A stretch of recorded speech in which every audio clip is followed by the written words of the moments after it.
নমস্কার, তোমাদের রান্নাঘরে সবাইকে স্বাগত জানাই। আজকে আপনাদের জন্য এমন একটা জলখাবারের রেসিপি নিয়ে এসেছি, যেটা আপনি সকাল থেকে রাত পর্যন্ত যে কোনো মিলেই খেতে পারবেন। এমনকি বাচ্চার স্কুলের টিফিনের জন্যও কিন্তু রেসিপিটা বেশ হেলদি হবে। আর শুধুমাত্র অল্প যদি বাড়িতে একটু সস থাকে, সেটা দিয়েও সার্ভ করতে পারবেন। এমনকি শুধু শুধু রেসিপিটাকেও কিন্তু খেয়ে নিতে পারবেন, এতটাই টেস্টি হয় রেসিপিটা। আর বানাতে সময় লাগবে মাত্র 10টা মিনিট। তো চলুন শুরু করি আজকের রেসিপি। একটা বড় মিক্সিং বোল নিয়ে তাতে নিয়ে নিচ্ছি 2টো ডিম। এখানে প্রত্যেকটা উপকরণ আপনি নিজের ইচ্ছে মতো বাড়াতে কমাতে পারবেন। দিয়ে দিচ্ছি কিছু গাজর, বিনস আর স্বাদ মতো কাঁচা লঙ্কা কুচি।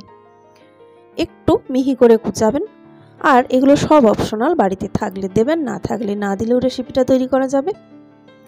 দিয়ে দিচ্ছি কিছু কুচানো পেঁয়াজ, আর এখানে আমি দিয়ে দিচ্ছি টমেটো কুচি। অবশ্যই বাড়িতে যদি ক্যাপসিকাম থাকে তাহলে কিছুটা অ্যাড করে দেবেন। এবারে স্বাদ মতো নুন দিয়ে দিচ্ছি, আর এখানে অ্যাড করব হাফ চা চামচ মতো সর্ষের তেল। এটা দিলে রেসিপির টেস্ট কিন্তু বাড়বে। এবার বেশ ভালো করে সব কিছুকে একটু মিশিয়ে নিতে হবে।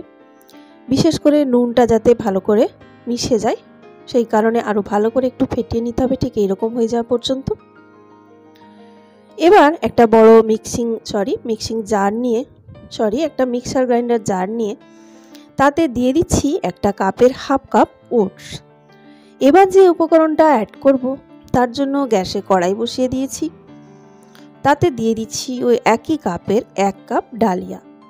ডালিয়াটাকে 2 থেকে 3 মিনিট নাড়াচাড়া করে একটু ভেজে নিতে হবে।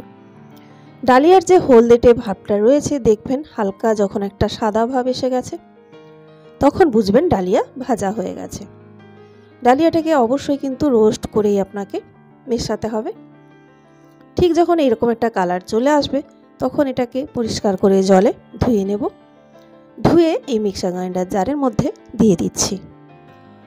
শুধুমাত্র ওটসটা দিয়েছিলাম হাফ কাপ, এবার দিলাম 1 কাপ ডালিয়া।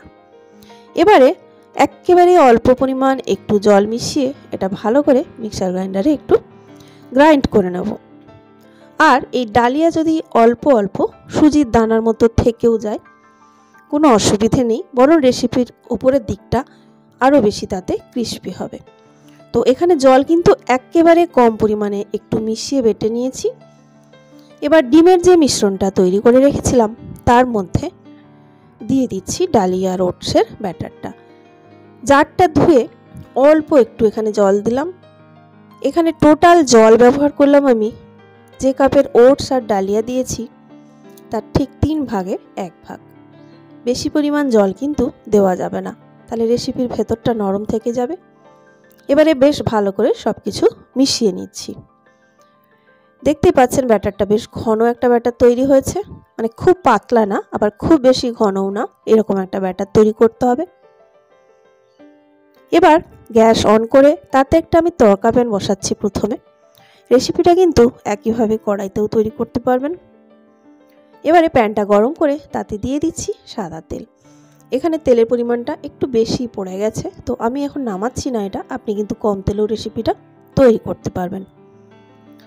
তেলটা গরম হয়ে গেলে অবশ্যই গ্যাসটাকে কমিয়ে ব্যাটারটা দিয়ে দিতে হবে। খুব বেশি কিন্তু ব্যাটার দিয়ে দেবেন না, রেসিপিটা যদি অতিরিক্ত থিকনেস চলে আসে, ভেতরের দিকটা একটু সফট থেকে যাবে এবং তৈরি হতে সময়ও লাগবে। এই অবস্থায় প্রায় 2 মিনিট লো ফ্লেমে ঢাকা দিয়ে রেখে দিলাম। 2 মিনিট পরে ঢাকা খুলে এবার এটাকে উল্টে দিতে হবে। ওপরের দিকটা নরম থাকলে একটু সাবধানে উল্টাবেন। দেখুন খুব সুন্দর একটা গোল্ডেন কালার এসে গেছে। একইভাবে প্রায় মিনিট 2 ঢাকা দিয়ে রাখছি উল্টো দিকটা। তো প্রায় 2 মিনিট পরে উল্টো দিকটাও আপনাদের দেখাচ্ছি যে কালারটা কীরকম এসেছে। আর এই রেসিপিটাকে আরও একটু পাতলা করে তৈরি করলে সেক্ষেত্রে 1 মিনিট মতো ঢাকা দিয়ে রাখলেই হয়ে যাবে। একেবারে কিন্তু এটা খুব সুন্দর করে ফ্রাই হয়ে গেছে। ভেতরের দিকটা একেবারে সুন্দর করে কিন্তু সফট হয়ে যায়, মানে গাজর বা যা যা সবজি দেবেন সেগুলো সেদ্ধ হয়ে যায়, আর উপরের দিকটা খুব ক্রিস্পি হয়। এবার এটাকে আমি তুলে রেখে দিচ্ছি। রেখে একই রকম করে পরেরটা ফ্রাই করার আগে একটু তেল দিয়ে দিতে হবে। আগেই বলেছি প্রথমেরটা তেল বেশি পড়েছিল, অতটা তেলের প্রয়োজন নেই, অল্প একটু তেল দিলেই হয়ে যায়। সবগুলো একই রকম করে ফ্রাই করতে পারেন। যদি তড়কা প্যান না থাকে, এমনি নর্মাল যে কড়াই, সেখানেও সেই একইভাবে গরম করে অল্প একটু তেল দিয়ে মিনিট 2-এর জন্য ঢাকা দিয়ে রেখে উল্টে দিতে হবে। উল্টে দিয়ে উল্টো দিকটাও কিন্তু একই রকম করে ফ্রাই করে নিতে হবে, তাহলেই কিন্তু রেসিপিগুলো তৈরি হয়ে যাবে। আর কতটা থিকনেস রাখবেন সেটা আপনি নিজে ঠিক করে নেবেন। তো বন্ধুরা, এই ছিল আজকের রেসিপি। সবাই ভালো থাকবেন। নেক্সট ভিডিওতে দেখা হচ্ছে।